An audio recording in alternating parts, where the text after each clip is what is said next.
8 years before the September 11 attacks, some terrorists tried taking down the World Trade Center. They detonated a massive bomb that weighed about 1,500 pounds in the basement of the World Trade Center. And some experts believe if the bomb was placed any closer to the concrete shaft that runs through the middle of the building, the results could have been way worse. 8 years later, the same terrorist's uncle went ahead and planned and executed the September 11 attacks as we know them today, and triggering what we know as the War Against Terror. This is the first of 4 videos on terrorism. In this video, we'll be looking at the World Trade Center bombing that happened in 1993, and also how that bombing led to the World Trade Center attack 8 years later. Let's get started. And the people who knock these buildings down will hear all of it soon. Even though I walk through the valley of the shadow of death, I fear no evil. This just in, we're looking at a Meet Ramzi. He's an electrical engineer by skill and a terrorist by passion. He did his engineering and studied at Oxford College in England.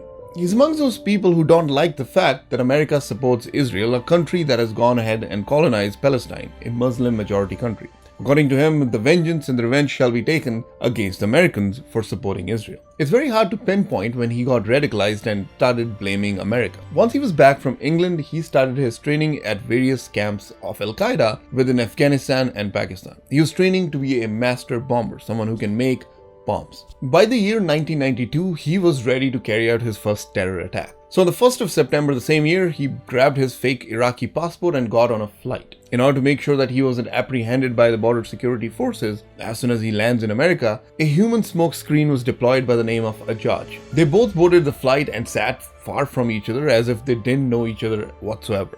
The passport Ajaj was carrying looked a little iffy from the get-go. So the security officer pulled him aside to verify his identity and check his luggage. And as soon as they opened his luggage, they found a bunch of books and manuals on how to make a bomb, a bunch of anti-Israel and anti-American documentation. While all of this is happening, Ramzi, on the other hand, gives his Iraqi passport and says he's seeking asylum in America from Saddam Hussein. Now, of course, when you uncover these documents that are clearly pointing towards a terrorist attack that could happen sometime soon, you barely pay attention to this person who's claiming asylum. Now, all of these shenanigans by Ajaj got him caught and he was put behind bars. But on the other hand, Ramzi was held for only 72 hours, then given a court appearance where he would plead his asylum case. However, in the meanwhile, he was allowed to go free within the country. As soon as Ramzi was set free, he contacted Omar, also known as the Blind Sheikh and the godfather of all radicals.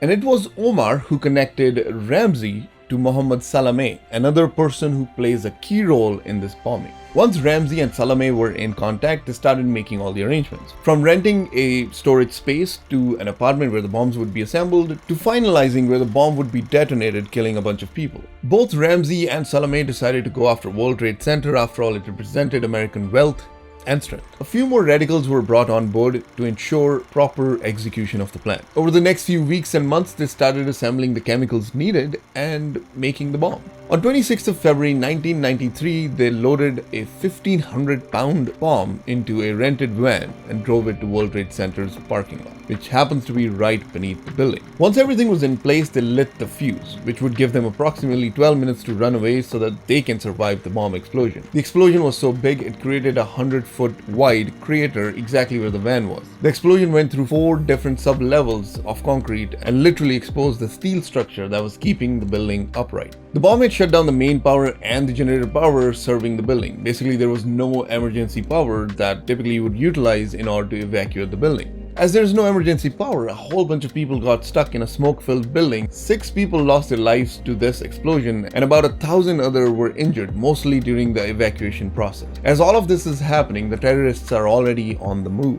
Ramzi was a bit disappointed when he realized only 6 people had lost their lives because he was expecting that one tower would collapse onto the other one, killing everyone in both the towers. Basically, he wanted to do what happened on September 11, 2001, taking down both the twin towers. Within the first few hours, construction workers were brought on site in order to reinforce the steel structure. This was done in order to minimize any risk of the building collapsing. Once the building was reinforced, the investigation began.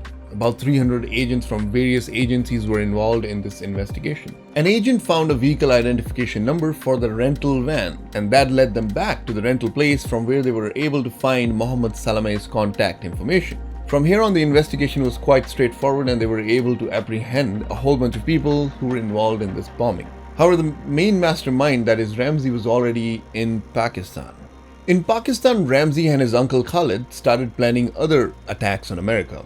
And this is the same Khalid who's known as the mastermind behind the 9/11 attacks that took down both the World Trade Centers. While on the run, Ramzi was involved in an assassination attack on the Prime Minister of Pakistan then, Benazir Bhutto. It failed, but he was involved. He detonated a bomb on a flight between Philippines and Japan. One person died who was directly sitting above this bomb. Meanwhile, the rest of the people were lucky enough to survive this attack. He tried bombing a few other flights without much luck. It seems like while he was on the run, he had set up his base in Philippines. When the National Police of Philippines raided 2 apartments, both connected to him and his uncle Khalid, they found an apartment full of bomb-making materials. Meanwhile, the other apartment was full of plans and details on how to carry out various terrorist attacks. One of them being crashing an airplane into the CIA headquarters. 2 years after the bombing of World Trade Center, he was finally apprehended in Pakistan. He was brought back to America so that he can be put through the justice system. During his trial, Ramzi accused America as the one who has killed innocent people. He accused the American government of having killed tens of thousands of people in Hiroshima and Nagasaki. Not soldiers, but common people just like the ones that exist in America. He also accused America of using the Orange Agent bombs in Vietnam, killing numerous innocent people who had nothing to do with the war. According to him, America's been on more wars than any other country on the face of the planet in the last century, and that makes them the real terrorists. To this, the judge responded by saying, "You say you're someone who follows Islam, or you say your God is Allah, but in reality your God is not Allah, it's death and destruction. You claim to be a fundamental Islamist, but Islam doesn't teach you to kill people." All the people involved in this bombing were punished and the justice was served. I find it ironic that Ramzi accused America of being a terrorist nation, meanwhile he's doing exactly what he's accusing America of doing. Even based on his logic, just because America is killing innocent people doesn't give you or anyone else the right to go kill more innocent people. Nothing does. This is the end of this video. I hope you found it informative. The next video will be about Khalid Sheikh Mohammed, the mastermind of September 11 attacks. Do subscribe if you want to watch that. If you found this video to be informative, please check out these 2 videos. They are about the sad reality of kids and families in Democratic Republic of Congo. I'll see you next time. Till then, peace, bye.